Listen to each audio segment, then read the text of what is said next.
27 വർഷങ്ങൾക്ക് ശേഷം ദില്ലി സംസ്ഥാനം ബി.ജെ.പിയുടെ കയ്യിലേക്ക് എത്തിയിരിക്കുന്നു. 1998 ബി.ജെ.പിക്ക് ഡൽഹി സംസ്ഥാനം നഷ്ടപ്പെട്ടത്.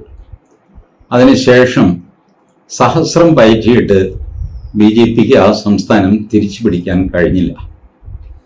98 നഷ്ടപ്പെട്ടത് വളരെ വിചിത്രമായ ചില സാഹചര്യങ്ങളിലായിരുന്നു. അന്ന് ബി.ജെ.പിയിലെ തമ്മിൽ തല്ല് വിശ്വവിഖ്യാതമായി തീർന്നിരുന്നു. സാഹിബ് സിംഗ് വർമ്മയുടെ വിഭാഗവും മദൻലാൽ ഖുറാനയുടെ വിഭാഗവും. ആ തല്ല് മൂർച്ഛിച്ചപ്പോൾ കുറച്ചു കാലത്തേക്ക് സുഷമ സ്വരാജിനെ മുഖ്യമന്ത്രിയാക്കി സിറ്റുവേഷൻ ഒന്ന് രക്ഷപ്പെടുത്താൻ ബി.ജെ.പി ശ്രമിച്ചെങ്കിലും നിരാശയായിരുന്നു ഫലം. അങ്ങനെ 98 തെരഞ്ഞെടുപ്പിൽ ദയനീയമായി ബി.ജെ.പി തോറ്റു. പിന്നെ തിരിച്ചു വരാൻ നടത്തിയ എല്ലാ ശ്രമങ്ങളും പരാജയപ്പെട്ടു. അത്ഭുതം എന്താണെന്ന് വെച്ചാൽ, സംസ്ഥാന നിയമസഭയിലേക്കുള്ള തെരഞ്ഞെടുപ്പിൽ ദയനീയമായി പരാജയപ്പെടുമ്പോഴും ലോക്സഭയിലേക്ക് നിരന്തരം ബി.ജെ.പി ഡൽഹിയിലെ 7 സീറ്റുകളും ജയിച്ചു വന്നിരുന്നു. അപ്പൊ ഇത് വലിയൊരു നരേന്ദ്രമോദിയുടെ മുഖത്തെ ഒരു ബ്ലാക്ക് ഡോട്ടായിട്ട്, ഒരു കാഴ്ചയ്ക്ക് ഒരു അപശകുനമായിട്ട് അനുഭവപ്പെട്ടു ഈ ദില്ലി സംസ്ഥാനത്തെ തെരഞ്ഞെടുപ്പ്. ഇത്തവണ ബി.ജെ.പി വീണ്ടും രണ്ടും കൽപ്പിച്ച് രംഗത്തിറങ്ങി. അവരുടെ ദൗർബല്യങ്ങളെല്ലാം അവർ തിരിച്ചറിഞ്ഞു, അത് തിരുത്തി. ഒരു മുഖ്യമന്ത്രിയെയും അവർ പ്രൊജക്റ്റ് ചെയ്തില്ല. ഗ്രൗണ്ട് ലെവലിൽ കറക്റ്റായിട്ട് അവർ ആൾക്കാരെ മൊബിലൈസ് ചെയ്തു, സ്വന്തം വോട്ടർമാരെ മൊബിലൈസ് ചെയ്തു. കേജ്രിവാളിൻ്റെ ഈ നരേറ്റീവ് കളികളെ പരാജയപ്പെടുത്താനുള്ള പുതിയ നരേറ്റീവുകൾ ബി.ജെ.പി ഇറക്കി. കേജ്രിവാൾ അറിയാമല്ലോ, കേജ്രിവാൾ ഈ നുണകൾ പ്രചരിപ്പിക്കുന്നതിൽ ബഹുമിടുക്കനാണ്. അതിന് അദ്ദേഹത്തിന് വിദേശത്ത് നിന്ന് പോലും സഹായം കിട്ടും. ഇത്തവണ അദ്ദേഹം അങ്ങനെ പ്രചരിപ്പിച്ചൊരു നുണയാണ്, യമുന നദിയിൽ ഹരിയാന സർക്കാർ വിഷം കലർത്തി അങ്ങനെ ഡൽഹിയിലെ ജനതയെ ഒന്നാകെ കൊന്നൊടുക്കാൻ നോക്കി. പക്ഷേ ഡൽഹി ജൽ ബോർഡിലെ മിടുക്കന്മാരായ എഞ്ചിനീയർമാർ അത് കണ്ടുപിടിക്കുകയും അവര് യമുന നദിയിലെ വെള്ളമൊഴുക്ക് നിർത്തിവെക്കുകയും അങ്ങനെ ഡൽഹിയെ രക്ഷിക്കുകയും ചെയ്തു. ഒറ്റ നോട്ടത്തിൽ കള്ളമാണെന്ന് എല്ലാവർക്കും മനസ്സിലാകുന്ന കഥ. ജൽ ബോർഡിലെ ഡയറക്ടർ അവര് നേരിട്ട് ടി.വിയിൽ വന്നിട്ട് അവർ പറഞ്ഞു, ഇങ്ങനെ ഒരു ചുക്കും സംഭവിച്ചിട്ടില്ല, യമുനയിലെ വെള്ളം തടഞ്ഞു നിർത്താനും സാധ്യമല്ല, യമുനയിലെ വെള്ളം തടഞ്ഞു നിർത്തി കഴിഞ്ഞാൽ പിന്നെ ഡൽഹിക്ക് എവിടെ നിന്നാ വെള്ളം. അപ്പോൾ ഇതൊക്കെ ശുദ്ധ കള്ളക്കഥകളാണ്. എന്നാൽ ഇതൊക്കെ പറഞ്ഞ് ഫലിപ്പിക്കാൻ കേജ്രിവാളിന് അസാമാന്യമായ തൊലിക്കട്ടിയാണ്. അതിൽ കുറച്ചു പേര് പെട്ടുപോകുന്നുണ്ട് എന്നുള്ളതാണ് വലിയൊരു അത്ഭുതം. എന്തുവായിക്കോട്ടെ, അതൊന്നും സംഭവിച്ചില്ല. ഈ പറഞ്ഞ കേജ്രിവാൾ തന്നെ ഈ തെരഞ്ഞെടുപ്പിൽ തോറ്റുപോയി. മനീഷ് സിസോദിയ തോറ്റുപോയി. അതിഷി മർലേന, അവരിപ്പോൾ അതിഷി സിംഗ് എന്നാണ് അറിയപ്പെടുന്നത്. ഈ മർലേന എന്ന സർനെയിം അവരുടെ അച്ഛൻ ഉണ്ടാക്കിയതാണ്. മാർക്സിസം ലെനിനിസം ചേർത്ത് ആ മനുഷ്യൻ മർലേന എന്നൊരു സർനെയിം ഉണ്ടാക്കിയിട്ട് മകൾക്ക് കിട്ടും. എന്തൊരു ചിന്താഗതിയാണ് നോക്കുക. അവസാനം കിടക്കപ്പുറതി ഇല്ലാഞ്ഞിട്ട് ഈ അടുത്ത കാലത്ത് അതിഷി മർലേന അവരുടെ പേര് അതിഷി സിംഗ് എന്നാക്കി മാറ്റി. എന്തുവായിക്കോട്ടെ, നേരിയ വോട്ടുകളുടെ വ്യത്യാസത്തിൽ അവർ മാത്രമാണ് ജയിച്ചു വന്നിരിക്കുന്നത്. ഇപ്പോൾ ഞാൻ ഈ വീഡിയോ ചെയ്യുമ്പോൾ ഡൽഹിയിലെ തെരഞ്ഞെടുപ്പ് 47 സീറ്റ് ബി.ജെ.പിക്കും 23 സീറ്റ് ആം ആദ്മി പാർട്ടിക്കും, കോൺഗ്രസിന് 0, സ്വതന്ത്രന്മാർക്കും ഒന്നുമില്ല. ഈ സ്ഥിതിയാണ്. ഇതൊന്നോ രണ്ടോ സീറ്റ് അങ്ങോട്ടും ഇങ്ങോട്ടും മാറിയെന്നൊക്കെ വരാം ഫൈനൽ ഇലക്ഷൻ കമ്മീഷന്റെ റിസൾട്ട് വരുമ്പോൾ. ഏതായാലും ദില്ലി ഭരിക്കാൻ പോകുന്നത് ബി.ജെ.പി ആണ് എന്ന് സാരം. ദില്ലി ഒരു പൂർണ്ണ സംസ്ഥാന ബഹുമതിയുള്ള സ്ഥലമല്ല. സംസ്ഥാനം എന്നൊക്കെ പറയുമെങ്കിലും സംസ്ഥാനത്തെ പോലീസ് കേന്ദ്ര സർക്കാരിന്റെ കയ്യിലാണ്. സംസ്ഥാനത്തെ ഭരണത്തിൽ നിർണായകമായ പങ്ക് ലഫ്റ്റനന്റ് ഗവർണർക്കാണ്. ലഫ്റ്റനന്റ് ഗവർണറുടെ നിർദ്ദേശം അനുസരിച്ച് മുഖ്യമന്ത്രിക്ക് പല കാര്യങ്ങളും ചെയ്യാൻ പറ്റുള്ളൂ. സ്വയം നിർണയാവകാശം, സ്വയം ഭരണാവകാശം വളരെ കുറവേ ഉള്ളൂ എന്ന് സാരം. ഇപ്പോൾ ജമ്മു കാശ്മീരിൽ ഒമർ അബ്ദുള്ള ഭരിക്കുന്നില്ലേ, അതുപോലത്തെ ഒരു ഭരണമാണ് വർഷങ്ങളായിട്ട് ഡൽഹിയിൽ നടക്കുന്നത്. അതിന് ന്യായവുമുണ്ട് കേട്ടോ. കാരണം ഡൽഹിയിൽ ഏക്കർ കണക്കിന് സ്ഥലം വിദേശികളുടെ കയ്യിലാണ്. കയ്യിൽ എന്ന് വെച്ചാൽ കയ്യിലാണ് എന്നാണ് സങ്കല്പം. ഇപ്പൊ അമേരിക്കൻ എംബസി, ഇസ്രായേലിന്റെ എംബസി, ഫ്രഞ്ച് എംബസി, ഇങ്ങനെ 198 രാജ്യങ്ങളിലെ എംബസിയുണ്ട്. ഈ എംബസിയുടെ കയ്യിലെല്ലാം 10, 15, 2, 3 വരെ ഏക്കറുകൾ അവരുടെ കോമ്പൗണ്ടാണ്. ആ കോമ്പൗണ്ട് ആ രാജ്യത്തിൻ്റെ ആണെന്നാണ് സങ്കല്പം. അതുകൊണ്ട് അവിടെ ആരും കയറിക്കൂടാ. നമ്മൾ സൗദി അറേബ്യയുടെ എംബസിയിലേക്ക് കയറിയാൽ സൗദി അറേബ്യയിൽ കാലുകുത്തി എന്നാണ് അർത്ഥമാക്കുന്നത്. ഈ അവസ്ഥയുള്ളത് കൊണ്ടാണ് ലോക്കൽ പോലീസിനെ ഒന്നും ഏൽപ്പിക്കാതെ പോലീസിംഗ് മൊത്തം കേന്ദ്ര സർക്കാരിൻ്റെ തന്നെ കയ്യിൽ വെച്ചിരിക്കുന്നത്. ആരെങ്കിലും അങ്ങോട്ടും ഇങ്ങോട്ടും ഒക്കെ കയറിക്കഴിഞ്ഞാൽ അത് അതിക്രമമായിട്ടും ആ രാജ്യത്തിന് നേർക്കുള്ള ആക്രമണമായിട്ടും ഒക്കെ വ്യാഖ്യാനിക്കപ്പെടാം. അപ്പോൾ ഡിപ്ലോമാറ്റിക് തലത്തിൽ നടക്കുന്നത് എന്താണ് എന്ന് സാധാരണക്കാർക്ക് പലപ്പോഴും മനസ്സിലാവില്ല. അതുകൊണ്ട് കേന്ദ്രത്തിൻ്റെ കയ്യിലായിരിക്കണം പോലീസ് എന്ന് ജവഹർലാൽ നെഹ്റുവിൻ്റെ കാലം മുതൽ തീരുമാനിച്ചതാണ്. അത് ഇന്നും തുടരുന്നു. അപ്പോൾ ഡൽഹി ഭരണം എന്ന് പറയുന്നത് ലഫ്റ്റനന്റ് ഗവർണറും ചേർന്ന ഭരണമാണ്.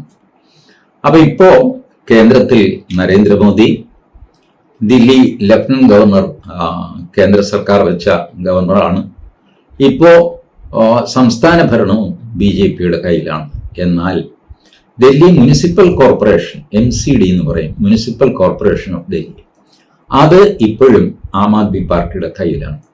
ഇപ്പൊ ചെറിയൊരു കോൺഫ്ലിക്റ്റിനുള്ള, ചെറുതല്ല, സാമാന്യം വലിയ കോൺഫ്ലിക്റ്റിനുള്ള ഒരു സാധ്യത അവിടെയുണ്ട്.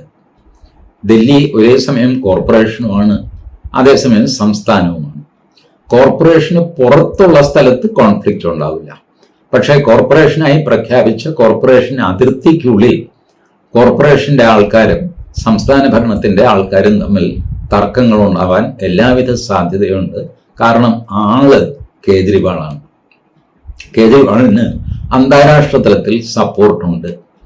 നിങ്ങൾ നോക്കൂ, പല മുഖ്യമന്ത്രിമാരെ മോദിയുടെ കീഴിലുള്ള ഏജൻസികൾ അറസ്റ്റ് ചെയ്തു. ഛത്തീസ്ഗഡ് മുഖ്യമന്ത്രി അറസ്റ്റ് ചെയ്തു, ആരും ഒന്നും മിണ്ടിയില്ല. ആ പാവൻ ജാമ്യത്തിനൊക്കെ പോയി. പിന്നെ തെരഞ്ഞെടുപ്പ് വന്നു, ഇപ്പൊ വീണ്ടും അദ്ദേഹം മുഖ്യമന്ത്രിയായി, പക്ഷെ ജാമ്യത്തിൽ നിൽക്കുകയാണ്. കേജ്രിവാളിനെ അറസ്റ്റ് ചെയ്തപ്പോൾ അമേരിക്കയും ജർമ്മനിയും പ്രസ്താവന ഇറക്കി. ജനാധിപത്യ അവകാശങ്ങൾ ഹനിക്കപ്പെടുന്നില്ല എന്ന് ഉറപ്പുവരുത്തണം എന്നൊക്കെ പറഞ്ഞു. അതാണ് കേജ്രിവാളിന്റെ റീച്ച്. കേജ്രിവാൾ ഭാരതത്തിൽ ഡീപ് സ്റ്റേറ്റിന്റെ പ്രതിനിധിയാണ്. അതുകൊണ്ടാണ് ഇത്ര ചെറിയ സംസ്ഥാനം ഭരിക്കുന്ന ആളായിട്ട് പോലും മോദിക്കെതിരെ ഇന്ത്യൻ പ്രധാനമന്ത്രിയാകാൻ പറ്റിയ ആള് എന്നുള്ള രീതിയിൽ ഭാരതത്തിനുള്ളിലും പുറത്തും കേജ്രിവാൾ ഒരു വ്യക്തിയായിട്ട് പ്രചരിപ്പിക്കപ്പെടുന്നത് ഈ ഡീപ് സ്റ്റേറ്റിന്റെ ഇൻവോൾവ്മെന്റ് കൊണ്ടാണ്. അല്ലെങ്കിൽ കേജ്രിവാളിനേക്കാൾ എത്രയോ വലിയ സംസ്ഥാനങ്ങൾ ഭരിക്കുന്നവരാണ് സ്റ്റാലിൻ, മമതാ ബാനർജി, ഇതുപോലെയൊക്കെയുള്ള ആൾക്കാർ. അവരെയൊന്നും പ്രധാനമന്ത്രി സ്ഥാനത്ത് ഉയർത്തിക്കാട്ടാതെ രാഹുൽ ഗാന്ധി കഴിഞ്ഞാൽ, അല്ലെങ്കിൽ രാഹുൽ ഗാന്ധിക്കൊപ്പം ഭാരതം ഭരിക്കാൻ യോഗ്യതയുള്ള ആൾ കേജ്രിവാളാണ് എന്നുള്ള രീതിയിൽ പ്രചരണം നടക്കുന്നു. ഇങ്ങനെയൊക്കെയുള്ള കേജ്രിവാൾ തെരഞ്ഞെടുപ്പിൽ തോറ്റു കഴിഞ്ഞാൽ നിശ്ചയമായും സംഭവിക്കാൻ പോകുന്നത് ആം ആദ്മി പാർട്ടിയുടെ തകർച്ചയാണ്. ആം ആദ്മി പാർട്ടിയുടെ കയ്യിൽ പഞ്ചാബ് ഉണ്ട് എന്ന് ഞാൻ മറക്കുന്നില്ല. പക്ഷേ പഞ്ചാബിൽ അവരുടെ മാൻ സർക്കാർ മിക്കവാറും ഒരു കലാപക്കൊടി ആം ആദ്മി പാർട്ടിയിൽ ഉയർത്താൻ സാധ്യതയുണ്ട്. ആം ആദ്മി പാർട്ടിയിൽ എല്ലാ തീരുമാനങ്ങളും എടുക്കുന്നത് കേജ്രിവാളാണ്. കേജ്രിവാൾ നിശ്ചയിക്കുന്ന ആൾക്കാരെ ആളുകളാകുള്ളൂ, ബാക്കിയുള്ളവരൊക്കെ വെറും വോട്ടർമാരാണ്. ഈ അവസ്ഥ ആർക്കും അത്ര ഇഷ്ടപ്പെടാറൊന്നുമില്ല. പക്ഷേ ഏകാധിപതിയുടെ കീഴിൽ ഏകാധിപതിയെ പുകഴ്ത്തി അങ്ങനെ ജീവിച്ചു പോവുകയാണ്. ഏകാധിപതി സ്വയം തെരഞ്ഞെടുപ്പിൽ തോറ്റു എന്നറിഞ്ഞു കഴിഞ്ഞാൽ മിക്കവാറും ഈ ഏകാധിപത്യ ശൈലിയോട് വിരോധമുള്ളവർ കലാപക്കൊടി ഉയർത്തും. അതിലൊന്നായിരിക്കും പഞ്ചാബ് മുഖ്യമന്ത്രി ഭഗവത് സിംഗ് മാൻ എന്ന് ഞാൻ കരുതുന്നു. ഏതായാലും ആം ആദ്മി പാർട്ടിയുടെ തകർച്ച ആരംഭിച്ചിരിക്കുന്നു എന്ന് നിസ്സംശയം പറയാം. ഇനി ബാക്കി നിൽക്കുന്നത് ദില്ലിയുടെ BJP മുഖ്യമന്ത്രി ആരായിരിക്കും എന്നുള്ള ചോദ്യമാണ്. മുഖ്യമന്ത്രി സ്ഥാനത്തേക്ക് ഇപ്പോൾ കേൾക്കുന്ന പേര് പർവേഷ് വർമ്മ. പർവേഷ് വർമ്മ പഴയ മുഖ്യമന്ത്രി സാഹിബ് സിംഗ് വർമ്മയുടെ മകനാണ്. പഴയ മുഖ്യമന്ത്രിയായിരുന്ന മദൻലാൽ ഖുറാനയുടെ മകനും ഇത്തവണ ജയിച്ചു വന്നിട്ടുണ്ട്. ഐ തിങ്ക് ഖുറാന, അതാണ് അദ്ദേഹത്തിൻ്റെ പേര്. ആദ്യത്തെ പേര് എനിക്ക് ഓർമ്മ വരുന്നില്ല. പക്ഷെ അദ്ദേഹം ഈ മുഖ്യമന്ത്രി സ്ഥാനത്തേക്കുള്ള പേരുകളിൽ അദ്ദേഹത്തിൻ്റെ പേര് വരുന്നില്ല. പർവേഷ് ശർമ്മയുടെ പേരാണ് കൂടുതലും കേൾക്കുന്നത്. പർവേഷ് ശർമ്മ അമിത്ഷായെ പോയി കണ്ടു. പുറത്തിറങ്ങി വന്നിട്ട് പർവേഷ് ശർമ്മ ഞാൻ മുഖ്യമന്ത്രിയാകാൻ പോകുന്നു എന്നൊന്നും പറഞ്ഞില്ല. അത് പറയുകയുമില്ലല്ലോ. എന്നാലും ലക്ഷണങ്ങൾ കൊണ്ട് അരവിന്ദ് കെജ്രിവാളിനെ തോൽപ്പിച്ച ആളായതുകൊണ്ട് പ്രത്യേകിച്ചും പർവേഷ് വർമ്മയ്ക്ക് ഒരു നല്ല ചാൻസ് ഉണ്ട്. ബട്ട് BJPയിൽ എപ്പോഴും അത്ഭുതങ്ങൾ സംഭവിക്കാം. കാരണം BJP ഒരു തെരഞ്ഞെടുപ്പ് കഴിയുമ്പോൾ തന്നെ അവരുടെ മുഖ്യമന്ത്രി സ്ഥാനാർത്ഥിയെ അവർ തീരുമാനിക്കും. ആ തീരുമാനം കിട്ടുന്ന സീറ്റുകളുടെ അടിസ്ഥാനത്തിലായിരിക്കും. തെരഞ്ഞെടുപ്പ് കഴിഞ്ഞ അന്ന് തന്നെ രാത്രി BJPയുടെ കേന്ദ്ര നേതൃത്വം ഒരു കാര്യം തീരുമാനിക്കും. 36 സീറ്റ്, അതാണല്ലോ ഡൽഹി ഭരിക്കാൻ വേണ്ടത്. 36 സീറ്റ് അധികാരത്തിൽ വന്നു കഴിഞ്ഞാൽ ആരായിരിക്കും മുഖ്യമന്ത്രി? 40നും 50നും ഇടയ്ക്ക് സീറ്റ് വന്നാൽ ആരായിരിക്കും മുഖ്യമന്ത്രി? 50നും 60നും ഇടയ്ക്ക് ആരായിരിക്കും മുഖ്യമന്ത്രി? 60നും 70നും ഇടയ്ക്ക് ആരായിരിക്കും മുഖ്യമന്ത്രി? ഇതൊക്കെ കറക്റ്റ് കണക്ക് കൂട്ടി വെച്ചിരിക്കും ABCD. അപ്പൊ ഇപ്പൊ കിട്ടിയിരിക്കുന്നത് 47 സീറ്റാണെന്ന് വെച്ചോളൂ. അത് 48 ആവാം, അല്ലെങ്കിൽ 46 ആകാം വൈകുന്നേരം ആകുമ്പോഴത്തേക്ക്. അപ്പോ 40നും 50നും ഇടയ്ക്ക് സീറ്റ് കിട്ടിയാൽ ആരെയാണോ മുഖ്യമന്ത്രിയാക്കാൻ കേന്ദ്ര നേതൃത്വം തയ്യാറാക്കിയിരിക്കുന്നത് അയാളുടെ പേരായിരിക്കും പുറത്തു വരുന്നത്. ബാക്കി ഏതെല്ലാം TV-ക്കാർ എന്തെല്ലാം പേരുകളൊക്കെ പറഞ്ഞാലും എന്തെല്ലാം ന്യായങ്ങൾ പറഞ്ഞു കഴിഞ്ഞാലും BJP അതിൻ്റെ ഡിസൈൻ അനുസരിച്ച് പോകും. ഇതിനെല്ലാം കാരണം 2024 ലോക്സഭാ തെരഞ്ഞെടുപ്പാണ് എന്നാണ് എൻ്റെ ഒരു വിലയിരുത്തൽ. 2024 ലോക്സഭാ തെരഞ്ഞെടുപ്പിൽ ഈ BJPക്ക് ഒറ്റയ്ക്ക് ഭൂരിപക്ഷം കിട്ടിയില്ല. 240 സീറ്റല്ലേ കിട്ടിയുള്ളൂ. അതിൽ നിന്ന് BJP പാഠം പഠിച്ചു. BJP അത് അനലൈസ് ചെയ്തു എന്താണ് തങ്ങൾക്ക് സംഭവിച്ചത് എന്ന്. മറ്റ് പാർട്ടികളിലെ പോലെ ഇയാളുടെ തലയിൽ അല്ലെങ്കിൽ EVM-നെ കുറ്റം പറയുക, ജനങ്ങളെ കുറ്റം പറയുക, വോട്ടർ പട്ടികയിൽ കൃത്രിമം പറയുക, ഇതിനൊന്നും നരേന്ദ്രമോദി പോയില്ല. നരേന്ദ്രമോദി നിശബ്ദമായിട്ട് തൻ്റെ കൂട്ടാളികളുമായിട്ട് ചർച്ച ചെയ്തു. എവിടെയാണ് നമുക്ക് പോരായ്മ വന്നത് എന്ന് കണ്ടുപിടിച്ചു, അത് തിരുത്തി. അതിനുശേഷം നിങ്ങൾ നോക്കൂ, ഛത്തീസ്ഗഡും ജമ്മു കാശ്മീരും ഒഴിച്ചാൽ ബാക്കി നടന്ന സകല തെരഞ്ഞെടുപ്പുകളും BJP പൂർവാധികം ശക്തിയോടെ തിരിച്ചു വന്നു. UP-യിലെ ഉപതെരഞ്ഞെടുപ്പുകൾ അടക്കം BJP തൂത്തുവാരി എന്ന് വേണം പറയാൻ.